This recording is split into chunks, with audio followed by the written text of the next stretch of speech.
ఇంత పవిత్రమైనటువంటి పుణ్యక్షేత్రంలో ఇట్లాంటి అవసరం తీర్చలేనటువంటి దేవాదాయ ధర్మాదాయ శాఖ అనేటువంటి వెంటనే కూడా తక్షణమే బహిష్కరణ చేయాలి. దేవాదాయ ధర్మాదాయ శాఖ నుంచి మన దేవాలయం అనేటువంటి విముక్తి కలగాలి. ఇదే 5వ శంకరమ విజయవాడలో జరుగుతున్నటువంటి జనవరి 5వ తారీఖున 2020 సంవత్సరంలో జరుగుతున్నటువంటి 5వ శంకరానికి ప్రతి ఒక్కరు కదిలి రావాలి. ఇందులో సత్తా ఏంటో మనం తెలియజేద్దాం. ఎందుకంటే ఇలాంటి దేవాలయం అనేటువంటివి కేవలం హిందువులకే ఉండాలి. ఇదిగోనయ్యా, ఇదో పక్కనే ఆ పుష్పగిరి పీఠం అని ఉంటుంది.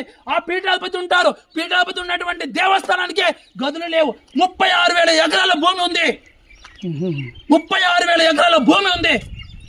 ఏం మేలయ్యా, దేవస్థానానికి అన్ని వేల ఎకరాల భూములు ఉన్నా కూడా స్థానపు గదులు లేవు. స్త్రీమూర్తులు వస్తే స్నానం ఎక్కడ చేస్తారు? ఇంత పుణ్యక్షేత్రం అనేసి కర్ణాటక నుంచి వచ్చారు వీళ్ళు.